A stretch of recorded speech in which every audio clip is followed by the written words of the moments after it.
Good afternoon, and welcome to another episode of A Contagious Smile Unstoppable. We're going to do an unstoppable because I'm going to tell you ahead of time there is a lot of triggers here, but it is a story of inspiration and healing and life and love. And I just met this woman not even an hour ago, and I already adore her, like adore her, and you will too. There is a lot of triggers that are going to come up here today, but this story has to be told. And I'm sorry, this story needs to be like a movie told. It is amazing. It is the inspiration that you will find that comes from this woman is it'll leave you speechless. It absolutely will leave you speechless. I started to learn all about her and to prepare for this, and I couldn't wait. I was like a little kid at Christmas waiting to talk with her just to tell her how inspired by her I am and how I just wish I could give her this really big virtual hug right now because what she's gone through and survived is just amazing. Jessie, thank you so much for finding the time to come on here with us today. Thank you for having me. I'm really excited to be on your podcast. This is going to Oh, be you awesome. are amazing. So I don't even want to go in and talk about or describe what you went through. I told her I even put on waterproof mascara because I don't cry, as everyone knows on my shows, except once. And I think this might be another one. But I don't want to take away from you the opportunity to tell your story and what you endured. So could you like just kind of tell us an overview of what you went through? And before you do, everybody needs to grab some Kleenexes because I'm not kidding. It is so heart-wrenching that you're going to go through a roller coaster of emotion. I wrote a book called Girl Hidden, and it took me 25 years to write because I grew up with a mother who was a charismatic narcissist and a stepfather who literally treated me like his girlfriend from the time I was 5. I was kidnapped twice before I was 8 years old. I was in hiding for several years from the sheriff, the local sheriff, and the Federal Bureau of Investigation. Um, I have delivered babies. I have been in hiding, and I escaped and jumped right into a inner city religious commune. And then I was there for 12 years and ran away from there and started my life for real in my 30s. So I guess like the best way to start this is yes, obviously trigger warnings. Oh my God. There's so Um, many. but like many things in my life, it starts with my mother. So my mom was 19 when she gave birth to me. I would have been her seventh abortion by the time She she was was, 19. you were born in Spain, I was born in Rota, Spain. She was in the Navy. right? And big Navy family. My grandpa's in the Navy, my uncle's in the Navy, cousins in the Navy, like big Navy family. And then my mother married a Marine. So much drama. Um, so Mama was in Spain and found out that she could get out of the Navy if she had a baby. So she decided to put me up for adoption. Sweet little family in the Air Force decided they were going to adopt me. 3 weeks before I was born, Mama was told that she couldn't get out of the Navy unless she kept the baby. And so she told this sweet little family, no, I'm keeping the baby. 3 weeks later, I was born, and she spent the next 3 months trying to kill me. To the point where when I was 3 weeks old, I was actually smaller than I was when I was born For malnutrition. because she was starving me to death. I have the letters from the doctor. It was pretty bad. And of course, this was obviously one thing overseas, Yeah, also Navy, also CPS wasn't really a thing back then. yeah. This was way back in the day. Um, so she got out of the Navy, moved home to Vashon Island, which is a tiny little island in the Puget Sound just off of Seattle. Moved back home with her parents and proceeded to go back to her regular ways of partying, gentleman collars, whatever it was she was doing, trying to make $1 million selling crystal vases. I don't know. And for 2 years, she kind of went back and forth, this guy, that guy. And my grandmother basically became my full-time caretaker because anytime she would say, Dolores, this is your kid, you need to take care of this baby. Um, Mama would take me to her parties and leave me with whoever for however long, and sometimes not with anyone. So grandma in an active protection would take care of me most of the time. Um, at some point in my second year, mama met a guy, immediately decided they were getting married, went off to Canada, took me with them. Some small abuses happened there, nothing that I particularly remember, just stories that I've heard.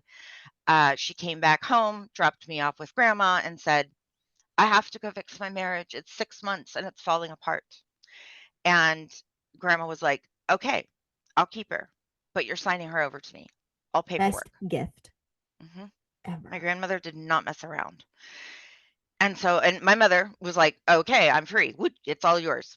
And so we held This a was her family mom. meeting. This was her This mom. was her mom, Okay. my grandma Prudence. Tiny little redhead. She's 5 foot nothing. Little Irish gal. Yeah. And they put me in the middle of the living room and had a big family meeting with both my aunties and my uncle and said, who's going to take her? And my auntie Mabel was like, I will. I want a baby, and I Jessie and I have a great relationship. I'm going to be her new mom. So we started the adoption process. And 6 months after I moved in, her husband at the time, who I will not name but should be, sat her down and said, look, I don't want to pay for child support if we get divorced. And so my auntie was like, Grandma, you got to take her back.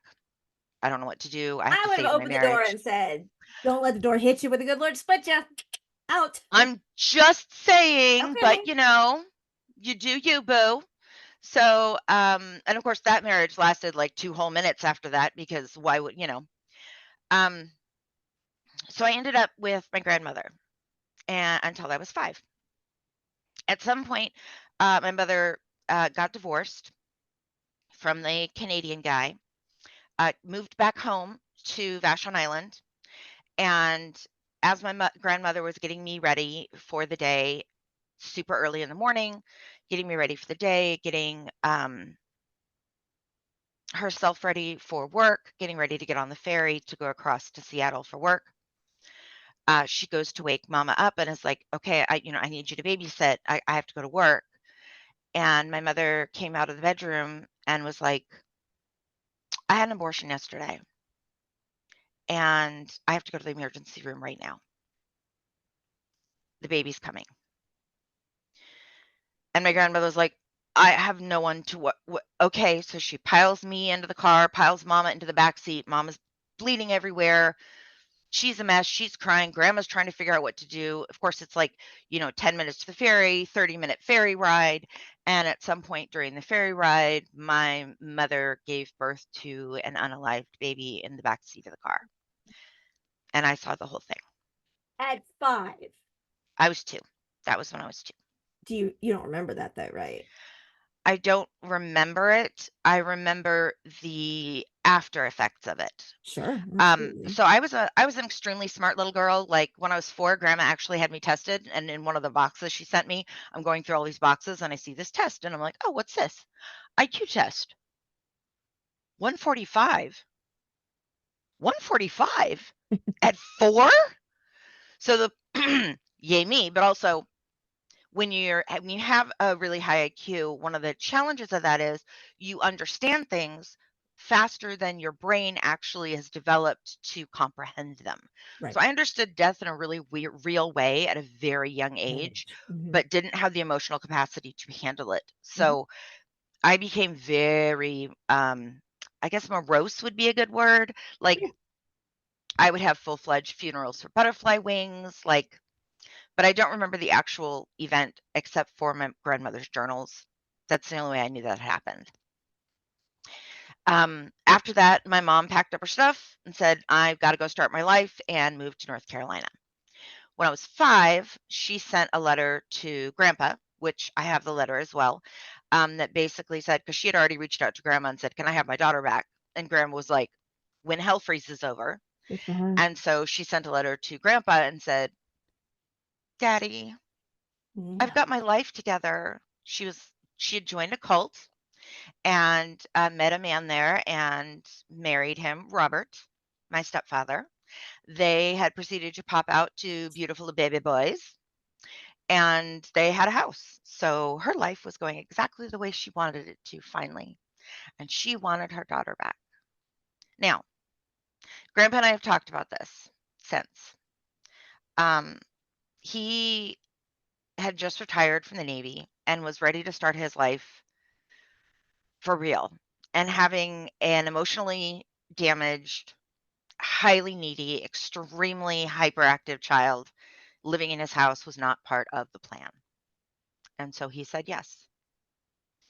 And my grandmother, being the good Christian woman who believed in submitting to her husband, packed me up on a plane, flew me across the United States, where I met my stepfather and my two siblings, and my mother dropped me off in the airport and left. And before she left, she handed me my Timmy bear. And I turned around and I gave it back to her because I knew if she had Timmy, she'd have to come back to give him to me. I knew I'd see her again. I was 5. Yeah. And I went home to live with the Taylors and immediately became the house servant. It was my job to care for my siblings. I was changing diapers. I was cleaning the house. I was fixing meals. I was 5 and I Five. was fixing meals. I was taking care of the pets, and we had a very hyperactive black lab. My parents were terrible with animals, absolutely terrible. This beautiful black Labrador literally lived in a 6 foot by 6 foot cage her No. entire life. She got, then Papa came home with a Dalmatian. And if you know anything about Dalmatians, they are very high needs dogs. They need a lot of attention and time. And this one in particular, lady, needed medication on a regular basis because of the level of anxiety. She couldn't live in the firehouse anymore. And it Right. was my job to feed her. Now, I am 5 years old. I am all of, 40 pounds, 80 pounds, maybe, somewhere in that. Mhm. And of course, this dog is 120. Right. And Papa put her in a shed with no windows and turned the lights off and said, Oh, I'll build her a cage for outdoors next week. 6 months later, it hadn't happened. Now, looking at this from an adult perspective, like I wrote the story from an adult perspective, and then I also rewrote it in the way that I experienced it as a small person. right. It was my job to take care of the animals. Taking care of the animals when you'd open the shed door and this dog would frantically try to get out to see sunlight, to experience life. Yeah. And she's bigger than me. And I forgot to feed her. And I forgot to You're water her. 5. You're 5. Anybody who has kids knows if you get a dog or a cat or a gerbil for your kid, that's now your gerbil, Right. right? Absolutely. Occasionally the kid will be involved, but for the most part, no. Yeah. And when I finally remembered to go and feed the dogs, I opened the door to the shed, flipped the light bulb on, and Lady was laying on the floor, barely breathing. She had eaten through both of her dog bowls to get any sustenance off of them. And I went running in the house in tears because I knew I had messed up. And Papa came out, told me to go inside. So I went No. inside. No, no, no, no, no, no, no. Oh. I went inside and I put the boys to bed because it was close to bedtime. And I waited until I couldn't wait anymore. And I went to the back door and I opened it. And Papa was sitting on the porch swing on the patio with Lady wrapped up in his coat. And he was trying to force feed her some milk. And I opened the door and the door squeaked and he looked at me. And I went back inside. And the next morning at breakfast, he said, "Kids, you should know that Lady went to be with Jesus." And he looked at me again. And that was the last time we ever talked about Lady. And let me tell you, I lived with that guilt to date. I mean, even like as an adult, like you look back and you see these things from an adult perspective and you go, now wait just a cotton picking second here. So Right. at this point in time, I had been informed by both of my parents, not just in no uncertain terms, but also verbally on a regular basis, that as a good, godly Christian young lady, that my job was to grow up, and as part of purity culture, that my job was to be a good wife and mother, to learn modesty and appropriateness, and how to manage a family. And I was to practice that with my Oh, stepfather. no. Yeah, in every way. I prayed for him every day. I made his lunches. I did his laundry. I picked up after him. I served him dinner, Where was your mom um, in all this? encouraging it. And So every doing night what? What was our egg donor doing at this point? they would go into the boys' room at night and sing them Jesus songs. And then they would pray with them and put them to bed. And then they would come into my room and they would sing Jesus songs and they would pray with me. And then Mama would go back to her room and leave Robert with me. Did she know what he was doing? Oh, yeah. And where is egg donor now? Technically, we don't know. We think we know where she might be, but that's also a long story. Okay, Not a part of my world, to say the least. good. Good for you. Good Oh, for yeah. She can sit on a stick and spin. you. Right. Um, but yeah, yeah. So I was supposed to stay in North Carolina for 90 days. The plan was that this was going to be a test to see how well Jessie fit in. How is she doing? Is this a good thing for her? My grandmother insisted that I continue my education, and so she was paying for a private Christian school in this small town in North Carolina so that I would continue to actually get an education. Yeah. Because, as Mama loved to say, girls don't need to know any more math than you need to triple a batch of pancakes. Okay. Uh huh. Yeah. So, education, not really important. As a matter of fact, my mother was the first family in North Carolina to set up a homeschool as soon as it became legal. And yeah, there's some connections there too, I'll get to. So I'm going to this private Christian school until my next baby brother was born, which is actually one of my favorite stories of my entire life. I was 6 years old, and we had driven up to Delaware, piled us all in the back of the pickup truck with camper shell on and a bunch of blankets. And in December, we drove all the way up to Delaware. I cannot believe you would put small children in the back of a pickup truck. We actually had, at one point in my life, we actually had a car seat that we would put the baby in the back of the pickup truck, not strapped to anything. I can't. It's too much. Anyway, so we Wow. get up to Delaware. This is where Robert's mom lived. She lived in a little tiny trailer.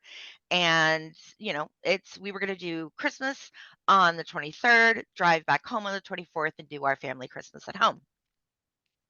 Mama is pregnant. She is 98 months Again? pregnant. Oh, yeah.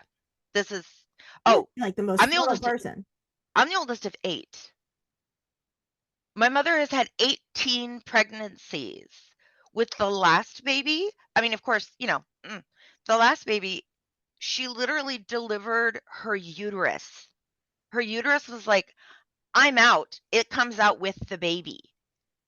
And when I asked her about this, of course, at this time an adult, I'm like, does this does this mean maybe no more kids? Is that? And she's like, oh no, I can still have kids. They tacked it back in. It's fine.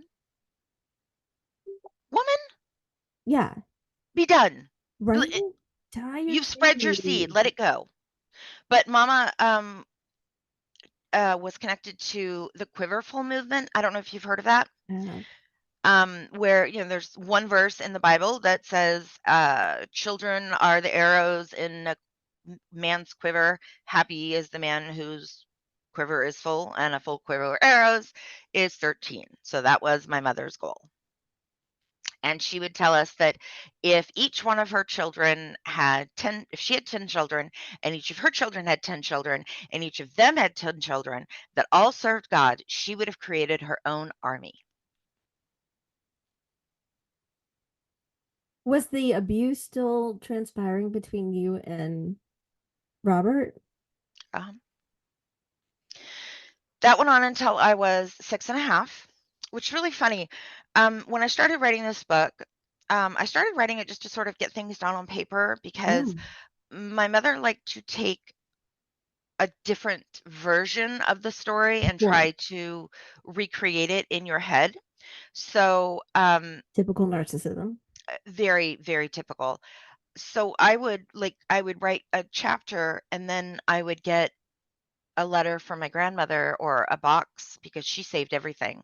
I ended up with almost 40 boxes of court documents and FBI files and psychiatrist notes and her journals and just I have every letter that my mother Sounds like wrote to me. her. Sounds just like me. Where's Robert? Robert is dead. He passed away 2 years ago. 2 years ago. And she stayed married to him all this time? Actually, so all of the kids are grown. They all left at different times with different reactions from the family. And the youngest, a girl, was Mama's hope baby, I guess you would say. This was, she was going to stay and take care of Mama, is what Mama thought. And when she left and got married and started cutting ties with my parents, my mother cut her off because how dare you break loyalty to me? Right. And Papa ended up in the emergency room with a stroke. Now, did And Robert assault any of the other kids? no, No. no. And thank God for that. Not even this little girl. No, I've asked. I've asked every one of them. Yep. I was very concerned about one of my sisters because of the way that she acted and dressed when she was younger, Hmm. just from like the random pictures I'd get. As the kids got older and reconnected with me, I would get little like snippets of information.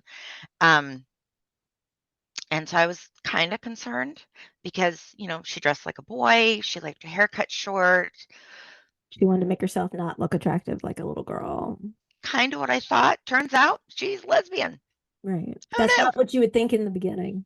Absolutely not. Not from my experience. Right. So, yeah, but I've definitely had like full conversations with all of my sisters to, kind of make sure.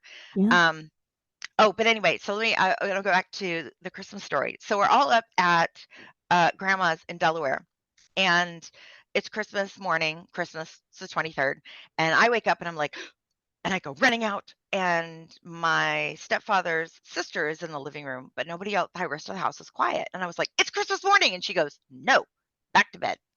Mm. So I go back to bed, fell back asleep, wake up an hour later, wake my brothers up because if they're up, it's Christmas morning. And so we go stomping out into the living room. Oh my God. Blah, blah, blah. And mama's there and papa's there and the coffee's brewing and grandma's up and okay. And I was the only child who knew how to read at this point. So I got to play Santa Claus. And so I'm passing out presents and I'm like, here's this present to this person and this present Oh to no. this brother. And I reach underneath the Christmas tree and there's a sheepskin behind the presents. And on the sheepskin is the world's tiniest baby. And I reached in ever so carefully and I picked up my new baby brother. And I looked at my mom and I was like, what's happening? And she's like, that's your new little brother. I had the baby this morning. I And wanted she to put surprise him you under a tree. for me to find him. I mean, yes, but also, we'll Okay, take I it as it get was. yeah, oh, yeah, Yeah, but but also under a live. Okay, right. Yeah, we're on the right, same page. Right. Yeah. There's so many other ways to yeah. Okay. sure. Sorry. Yeah. So anyway, fast forward, and I'm 6.5 years old, and at this point, we have crossed the 90 days line by a lot. Yeah. Turns out, I find out later that my mother had turned off the phone. She was sending letters that my aunties and my grandmother would send to me. She would write return to sender and send them back. I was informed that my grandmother had abandoned me, that both my aunties didn't love me anymore because I was bad. All of the wonderful things that narcissists like to tell children. Yep. Meanwhile, my grandmother is like, I have custody of this kid. What the? No. So she finally sent, I think it was a telegram to my mom and was like, I'm showing up next week. With or without the police is your choice. And mama was like, "Oh, I don't understand. I just haven't gotten any of those letters. That's so weird." Well, yeah, we turned the phone off because, sure. Right. So my grandmother shows up for 5 days, and at this point I have been informed in no uncertain terms that I am not to talk about what is going on with Robert by both of my parents. That grandma wouldn't understand, that papa could go to jail, and if he did, it would ruin the family and it would be my fault, that my siblings would go into foster care and I'd never see them again. So you have the Not a weight of the world weight of the world. and everything else possible on you. So at that point, grandma was there for 5 days. I was never left alone with her I knew until, that was coming. absolutely not. Mama was right up my ass the entire frickin' time. And finally, grandma, who, now understand, my mother is 5'10" and a big girl. My grandmother is 100 pounds on nothing at 5 feet tall. And she stands up to her daughter and is like, I have custody of Jessie. We are going out to lunch. Do not argue with me about this. Good Puts for me in the her. car and we go to McDonald's because chicken nuggets.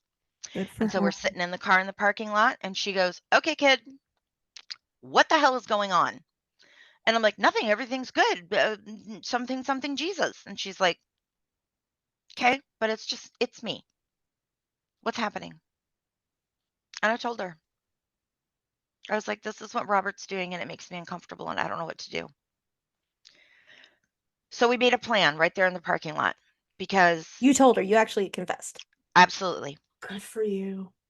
everything, Good for you. which knowing what I know now as an adult, most children, that's an oddity that Right. I would speak up about this. It Usually that is. kind of abuse doesn't come out until you're an adult. That's correct. Absolutely. So we made a plan because my stepfather is 6'2" and a Marine. My mother is 5'10" and dangerous. And so we decided that I was going to say goodbye in the morning, just like every day, and go to my little private Christian school. And grandma was going to drop me off at the school, and we were going to go to the airport. So we went to the school. I said goodbye, and we went to the school. And my grandmother had all this paperwork and was like, I'm paying for this school. I have legal rights to Jessie. Do not call the Taylors and tell her she is not at school. We are escaping. This is when you got lost in the Atlanta airport. That was the second time I was kidnapped. Yeah. So I went back and lived with grandma and grandpa. Now, at this point, I'm in therapy, I'm in special classes. My life starts going back to some essence of normal. Now, at this point, grandma and grandpa had moved to a small town just outside of Seattle called Kent, so they were on the mainland. And every night, it was a retirement trailer park. And so every night they would leave their trailer after dinner and they would take a 5-minute walk and they would walk to the end of the lane where the mailboxes were and they would get their mail and they would come back. And the whole time, all they had to do is turn around to see the trailer. Like the line of sight was right there. But Mhm. it gave them a whole 5 minutes of peace without a small, hyperactive, high needs individual in their face. Fine. So I am in my dress up clothes. I am barefoot. It is December. I'm listening to Bing Crosby's Christmas album, like you do. And I was allowed to listen to music even if the TV was on because Grandpa had these big old Navy clamshell headphones that Yeah. he had in the Navy that were like the size of my tiny little head. And so I had this record on, and I'm dancing around with my giant headphones. And Grandma and Grandpa are like, "We're going for a walk. We'll be back in 5 minutes." And I'm like, "Whatever. I'm doing stuff." And off they go. They leave. No less than 2 minutes later, there's a knock on the door. I, being a small person, at this point I'm 7, walk over, throw the door open. Hello. And there was a stranger there, somebody I've never met before, a young lady with brown hair. And she says, "Come quickly, your mommy's in the car." And I went, "I know this one. Hang on. Stranger danger. What am I supposed to say? What am I supposed to say?" "No, ma'am, I don't talk to strangers." And she goes, "Oh, oh, you're a very good girl." And she left. And I was gobsmacked. Yeah. My gobs were smacked. Right. And I shut the door and I went, "I should call one of the aunties," because both my aunties lived like within a half mile of where I was. And this was obviously before the day of cell phones. So I walk over to our little rotary phone. I pick up the phone. I start dialing the number. All of a sudden, the door bursts open, and all 5'10" of my mother storms into the room, grabs me by the arm, kicking and screaming, tore me down the steps. Understand, I am barefoot. It is cold in December. I had splinters up and down my arms from Where trying are your to grab. grandparents? They can see this. They had their backs to us.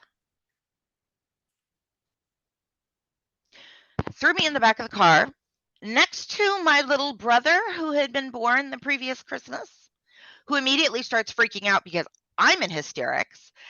And we peel out with the strange lady driving.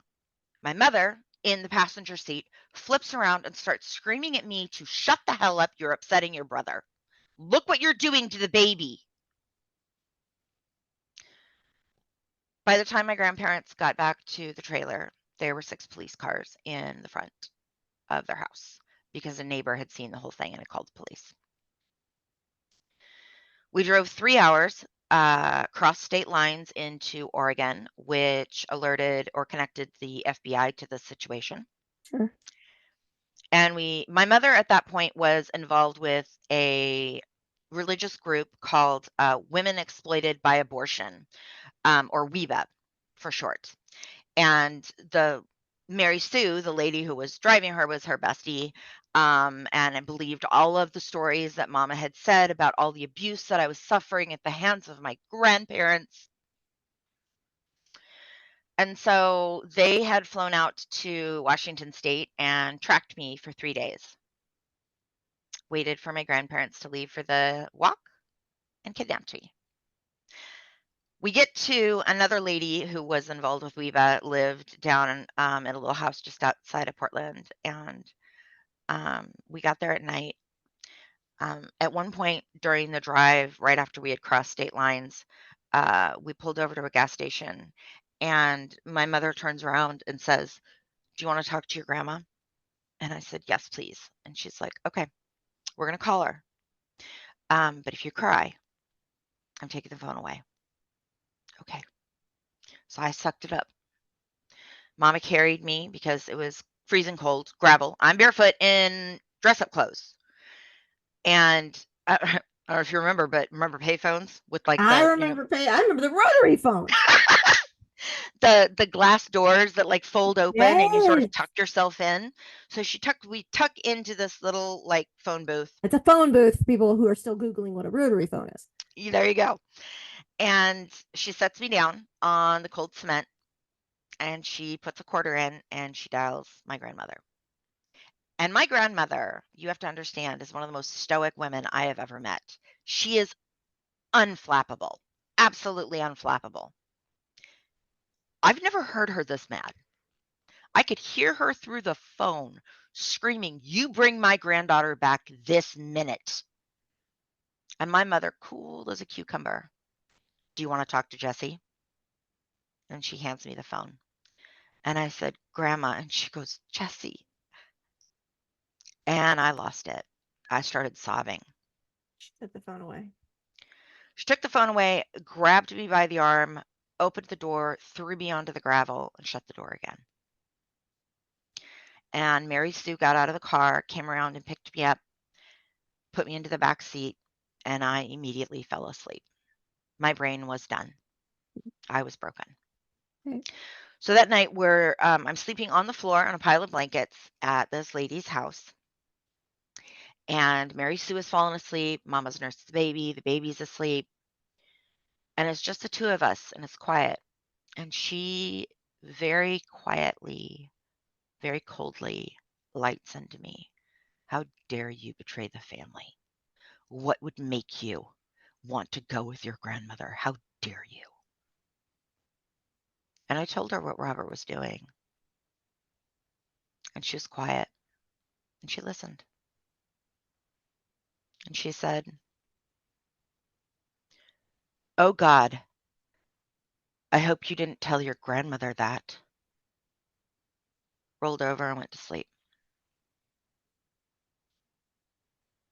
It was the only time we talked about it. The next morning, I was dressed as a little boy with my hair tucked up inside a cap. I went under the name Jeremy. That's what my ticket said. And I flew with Mary Sue back to North Carolina. My mother, my mother wore a wig and sunglasses and carried a baby. From my understanding, there were 2 FBI agents on the plane. They saw me, but they were after Mama, so they waited. They lost us in the Atlanta airport when I changed into a little girl and Mama changed out of her wig.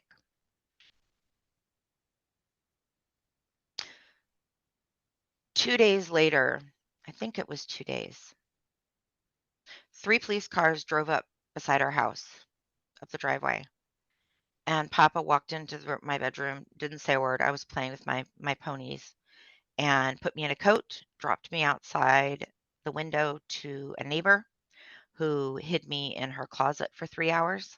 Was this a one-story It was house? a one it was a two-story house. We lived on the first floor. Okay. Not that So it that makes wasn't it like any better. Not that that makes it any better. no, but at least I wasn't like flung, like here, wait, Right. yeet. Right. And that was the last time I didn't see my siblings on any kind of a regular basis or my parents on any kind of a regular basis for over 2 years. I was passed around from family to family that were attached to either the cult that Mama was in or the Weeva program. Yeah, and there was a massive legal battle going on behind the scenes, which I have all the court documents for. Thank you, Grandma. It clarified a lot of things in my life as she slowly sent me box after box.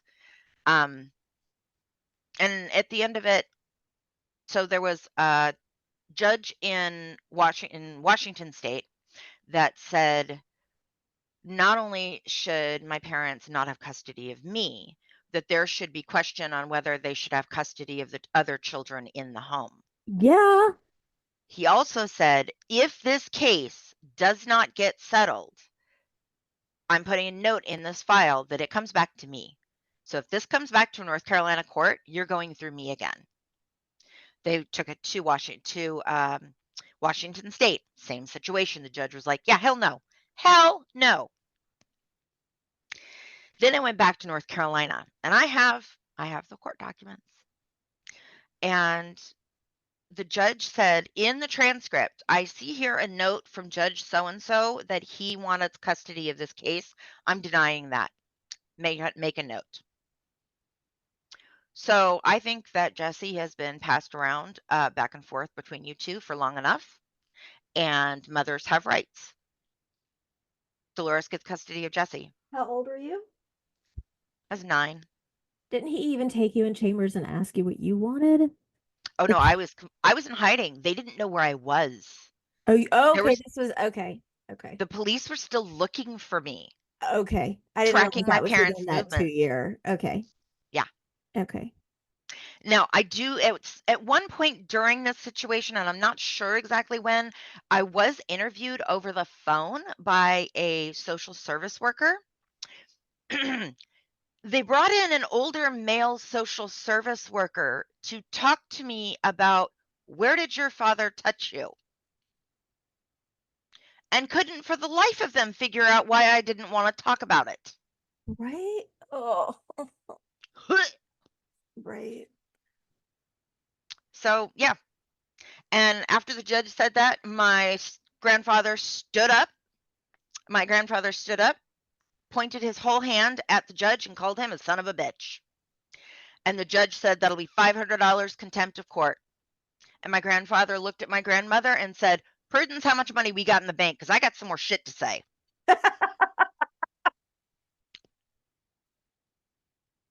Good for him. He's kind of a badass. So the Taylors got custody of me and all of the abuse that followed. Shortly after they got custody of me, we moved to the Lyledown estate, which was an absolutely breathtaking southern mansion. 3 stories. It was the first home in the state of North Carolina to have a working elevator. What did So they do this is, to have that kind of money to have that home? oh, it was gifted to them. What? My mother's an amazing salesman. And so she contacted the church that owned this property and said, so this would make a great home for unwed mothers. Now, you have to understand something. The whole time that I was growing up, from 5 years old, there was always someone living in our house about to pop a baby out. Now, what my mother would do is she would bring some poor, unsuspecting younger woman into our home with a pregnancy that was unwanted and convince them that abortion was evil, that they would go to hell for it, that they could not raise the baby. There's no way that you would make a good parent. Even though How are she you going to? had like 8 abortions herself. Yep. Mama was even on the 700 Club Oh, stop twice. it. Twice. I No have the DVD. way. Blew my mind to the point where, and Pat Robertson, may he burn in hell, Pat Robertson literally looked at my mom and went, no, they're not using fetus parts for makeup. And she's like, oh, yes, they are. Absolutely. I'm sorry, but if you can blow Pat Robertson's mind, say it. Oh, yeah. She got her own video montage. I don't. So, yeah. And this is actually when she was pregnant with the baby that I found under the Christmas tree, was the first time she was on. She actually traveled the country doing speaking engagements for WEVA, talking about how tragic all of the abortions were and how evil it was of her and how her mother forced her into them. What? Oh, yeah. How are you sane? Therapy? Medication? Good choices? I don't know. You broke the cycle. I'm working my ass off to break that cycle too. Yeah, so we moved into the Loudoun estate, and I don't know how much you want me to go into with some of the traumas. Um, some of the abuses that happened there were pretty awful. The Loudoun estate was an awful experience. Worse Um, than with what happened with Robert? yeah, ish. Different. After I tattled on Robert, he never touched me again. He never touched me again. He was Thank scared. God for that. However, he did still treat me like his girlfriend. Absolutely. To the point where when we started college together when I was 17, people would come up and go, so how long have you guys been together? When I was 16, Mama accused him of having an affair with me, which he told me about. He would take me to, because I worked with him. Mama graduated me when I was 15. Because at that point I was home educated. Mama graduated me when I was 15, and he would literally take me to work with him, show me off to all of his buddies, to the point where at one point I vividly remember we were at a friend of his who was a mechanic, nasty man, who was literally oogling me, openly oogling me, talking about me like I was a piece of meat, to the point that I was so uncomfortable at him and Papa's giggling, I left and went and sat in the truck. And when Papa finally came out, and I couldn't even look at him. I was so freaking angry. Yeah. And he looks at me and he goes, next time, just take your shirt off. Maybe he'll leave you alone. Good talk, Dad. That's, yep, yeah, yeah. So I never talked again about what Michael did to me. Um, but my mother, Who's like, Michael? We're oh, sorry, you're gonna have to edit that. Sorry. okay. I never talked again about what Robert did to me. Got it. Um, until I was getting ready to get married when I lived at the inner city commune. I wanted to confess to make sure that I wasn't crazy because mama liked to say things like, "Oh, yeah, Jessie, when you lived with your grandparents, you made up all sorts of stories about Papa," to the point that I was questioning my own memory. And the other side of that was during the time that I was in hiding, I lost my memory. Mhm. It's a My brain trauma could no response. trauma response. My brain was protecting me. Yes. I didn't remember my grandparents. I didn't remember my aunties. I knew they existed, but that was Yes. the extent of my relationship with that information. Absolutely correct. Um, I did remember the kidnapping, and I remembered that Papa was dangerous. Those are the only two things I didn't lose. And I didn't start getting my memory back until I was well into my teen years. And then I would have these violent flashbacks Mhm. that I would have to carry and figure out what to do with all on my own, living in the middle of nowhere. Right. And because the Lyle Down estate was a failed experience. My mother did about $100,000 worth of damage to the property to the point where the church could no longer hold services there. This house was breathtaking. Velvet carpets in the formal living room and dining room. Instead of a silver-backed mirror, there was an 8 foot by 8 foot gold mirror hanging over a grand piano. Like, this is the level of beauty that was in this house, and we trashed it. Absolutely trashed it.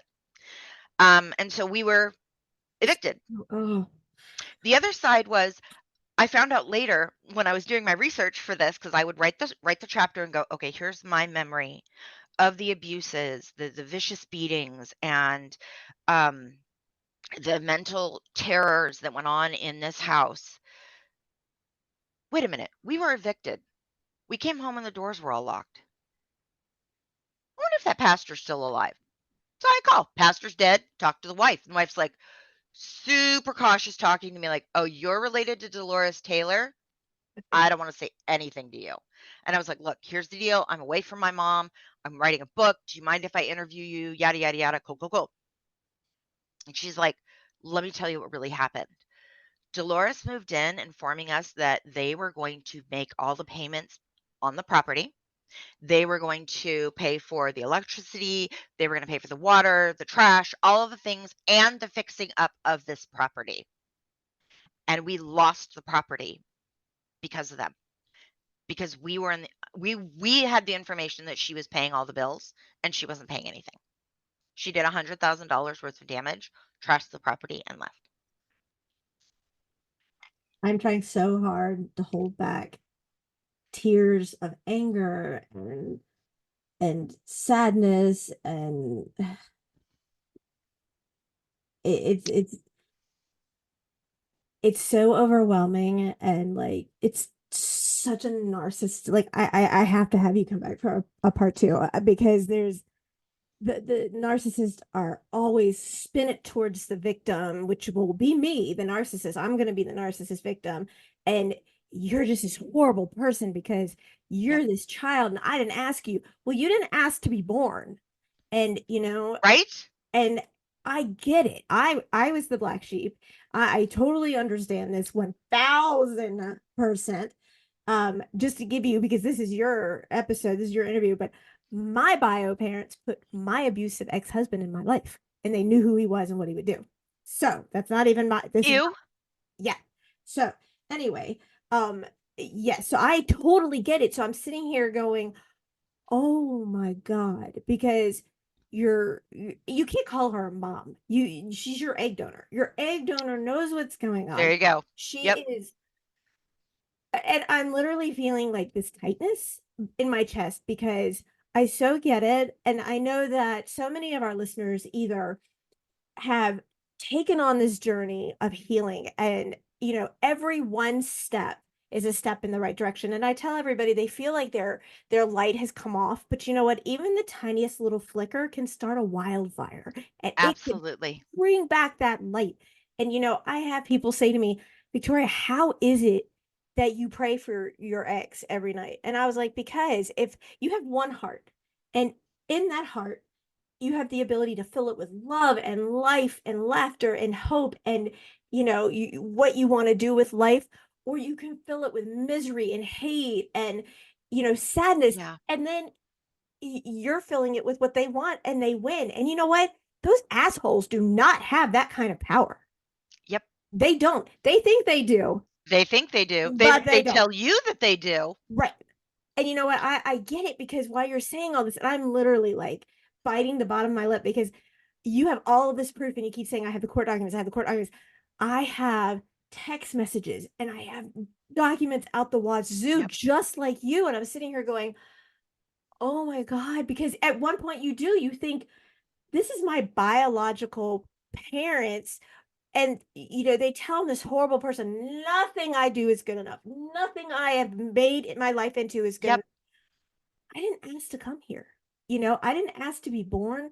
I definitely didn't ask to come to you. The only thing you have taught me is how I don't want to be as a person growing up, how I don't Yep. want society to know me, how, and for you to go through all this and hold your head high is such an absolute godsend inspiration, because so many people don't have that strength. And I look like, for me, I look at all my scars and I look at all of the ones that I've had to have surgery on my injuries and things. And I look and I go, you know what? And I didn't do this at first, because at first I thought, I was told that I looked like Freddy Krueger and the Elephant Man had a baby. The And yeah, right. And I was told, hey, take a Sharpie marker on a Saturday night and connect the dots to all your scars. You'll be busy for hours. And right. wow. And so, like, if I celebrated, say for instance, it was 3 years since I was, in the abusive marriage, my bio dad would say, why don't you go slam your hand in the door so you don't forget what it felt like? And I have the text messages of that. And you sit there and you My start, head is gonna fall off and roll onto the floor. well, What? right. This is why I'm saying for you, like for you, I get it. And something, so many people are going through so many different types of healing, but still, they say that you marry at some point you're the male role model in your life. That you go through all that because that's who primes you. It is their responsibility to protect you. Giving Yep. birth is not a form of birth control. There's so many people out there who would love to have kids who aren't able to for one reason or another. If you Yeah. can't handle being a mom, there are plenty of people out there who can. Yep. There are so many people out there who would give you the best life possible. And for people to say, hey, you just turn your back is mind blowing to me. And then, Yeah. this is a person that carried you in their womb, that there's that connection in there and you just don't understand it. And then you look at them and go, why me? Why is it me that you hate with such a vengeance that if I was on fire, you wouldn't even pee on me? But my Right? sibling walks the moon. Why is that they walk the moon, and I'm the horrible person? What have I done? Narcissists feed off of drama. They're And drama if there fed. is no drama, they will create Oh, that they drama. create it all day long. But I'm just saying, So, I know you think, why is it that I'm the bad one? Why is it that I'm the person that she hates so much and mhm, turns a blind eye to? But my brother can do no wrong. And, like if your brother did something, you would get blamed for it. And that makes no sense. Why can this is what I can't wrap my head around. How can a mother love one child so much and despise another child so much? I mean, as a yeah, mom myself, I can't wrap my head around, how is that possible? How can you despise somebody that you gave life to, and yet worship the ground you walk on with another child you gave life to. because How they're do you do that? deeply broken inside. It's And horrific. realizing, so I have to say though, when you recognize that your parental unit or your spouse or whoever it is that you're in some form of relationship with is a narcissist, you recognize that they are sick. This Yes, is just as but bad that as doesn't give having them an a malignant excuse. cancer. Exactly. Even if this is like my mother believes down to her core that what she did was right, that beating my little brother until he was unconscious was right because God told her to break his spirit. You know what? Fuck you, first of all. Second of all, whether or not they're sick doesn't give them the right to abuse. See, that's Yes, what I you. hear all the time, Jesse. I hear all the Mhm. time, well, my husband was sick or my husband, was beaten as a child. So that's why he beats me and that makes it okay. No, it doesn't. No, it Nope. doesn't. And you're the perfect person for me to say this to. You and I have absolutely hands down earned the right to have a breakdown from hell. And you know Mhm. what? We haven't done it. We aren't going out and beating people. We're not going out there and Yep. causing physical anguish on other people. But other people can say, well, my husband got beat when he was a kid. So it's okay he beats me. No, it's No, not. Break the cycle. If you are that's a not. man, quote unquote, and you feel the urge to put your hands on somebody, that doesn't make you a man. It makes you a freaking coward. If you Absolutely. want to be a man, turn around and walk out. Mhm. If you want to go and put your hands on somebody, hit yourself. Don't, Yeah. but then you want to act like a little bitch baby and say, Oh, oh, but no, I was no. no, don't use Or the my excuse. favorite, "Look what you made me do." Oh, I I'm heard that sorry, daily. really? I heard that every day. Every day. It doesn't matter because, and I tell people this all the time. People say, why'd you stay? The whole smear. Here's the thing. You can do everything right. You can have the dinner on the table. You can have the house Yep. spot. You can have the laundry done, the bed made, whatever it is. If somebody cuts him off on the way home, if somebody gives him crap at the office, if his mistress doesn't want to see him that night, whatever the case is, and something negative happens, he maybe missed the red light and turned on red. Whatever the case is, he's going to come home and he's going to take it out on you regardless. And it Yep. is not your fault. It is Yep. not your fault. It is not your fault. I will say that until I'm blue in the face. It is not your fault. And to turn around and say, oh, well, he had a shitty childhood.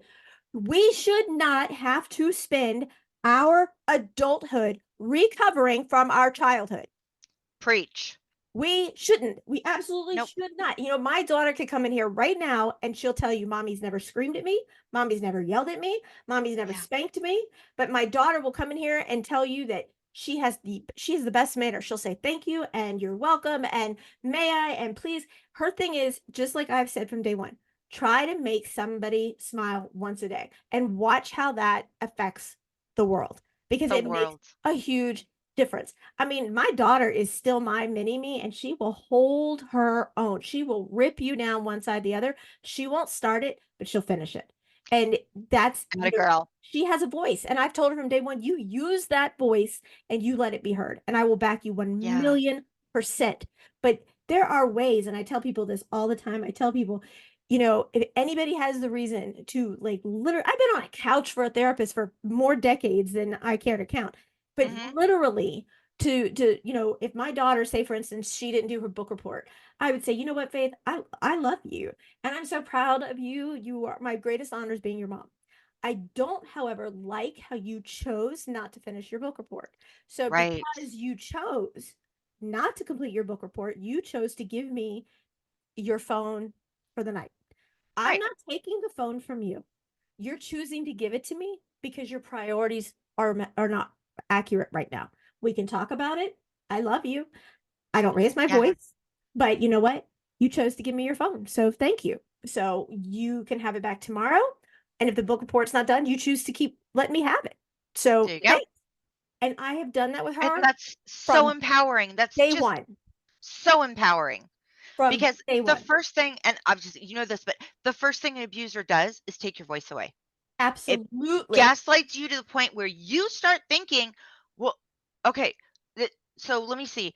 Um, I I didn't do the dishes, and then you beat me, and and then that was my fault. Okay, all right. Well, I'm embarrassed now. I'm not going to talk about it. I'm sorry, what? Yeah, And absolutely. it gets it so, and especially with a child, to do something like that to a child where they don't even have the ability to have a voice yet anyway, I can't. Right. And that's why, now I've been no contact with my bio parents for years, but my daughter has met them, and she knew them, and they were around at a point. But if they open their mouth in a derogatory manner, immediately she would come get me, and immediately I'm like, oh, away, I'll handle it. She's like, I'm not going anywhere. I want to hear this. And I would instantly be like, you are not going to talk to my daughter that way. You're not going to address Yes. your child that way. They have no respect for boundaries, as narcissists do, not care Yep. about your boundaries. Like my bio dad used to use us as an excuse for his extramarital affairs. And he would say, if you tell your grandma about it, then I will, ruin you. And you can't do this. And my daughter would say, my mom taught me not to lie. And he was Good like, girl. and she said, he goes, well, I'll bribe you, and he would bribe her, and she's still a kid. And so at one point, I went to my bio mom for whatever reason because she hated me. She told my kid if I passed away, she wouldn't care, and that she didn't love me. And so I went to her, and the last time I physically have seen her, I said, I'm not trying to be ill will or malice. I'm not trying to come in here and make you feel horrible, but you don't know this man. And I said, and this again is your show, but just I had proof out the wazoo like you. And I showed her everything, but she doesn't want to give up her mansion. She doesn't want to give up her stuff Yep. because money buys comfort, but it doesn't buy love. And that's why it's a cold, clammy place. And you know Yeah. what? I would much rather have my home versus that house because there's a huge Yep. difference. And I would rather have my family, which is an unconditional loving family, than to be like, you just touch that wall, it'll cost me 10 grand to repaint it. Live life. You can't take this shit with you when you die. You can't. Yeah. And stop turning shit around to play the victim when Hmm. you've done nothing good for yourself. Nothing. But you make us to be the bad person every chance you get. Like we are just Yeah. these horrible persons. And it just is not right. And for everybody to say, well, they should be forgiven for whatever reason, no, they shouldn't. They're a grown ass human being. Yep. Get your shit straight, get Yeah. it right. It took me a long time to come out of my shell, believe me. I'm And sure. I still walk on eggshells. But that doesn't give me the right to go and raise my hand to anybody. Yeah. Absolutely not. It's not okay. It is not acceptable. And that's what we need to be doing to make it stop. I defended my stepfather and his actions until I was well into my 30s. Excuse me. Jesse, you got to tell I was everybody where to get this book. Girl Hidden is the name of the book. It's girlhidden.com. It's available on Amazon and anywhere any of your local bookstores can order it for you. If you want to support your local bookstores, go for it. Obviously, Barnes and Nobles, that kind of place also has it. Um, we did an audiobook because I am ADHD and have to have something going on with my hands at the same time that I'm reading. So I listen to audiobooks, and the lady who did the audiobook is incredible. Made me cry. Made me cry. She even did the little like southern accents. Oh my God. Oh. So cute. And the part where I talk about Papa singing my brothers to sleep, Mhm. I had to stop listening. I was so grossed out. She actually emailed me multiple times during the course of the recordings going, "Did this really happen? No, really. No, really? Really? Are you ill?" I'm like, "Yeah, that's Yeah. yeah." Yeah.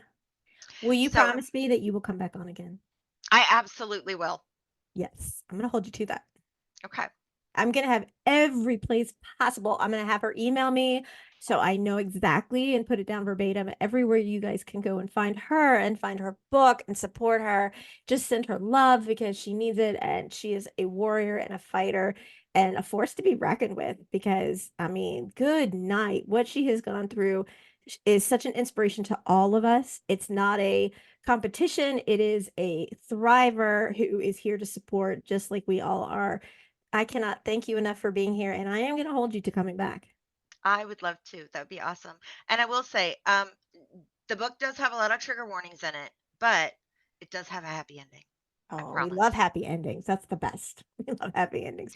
You're Thank looking you. at it, baby. I know. Thank you so much for being with us today. Thank you. Thank you for having me. I appreciate it. Of course.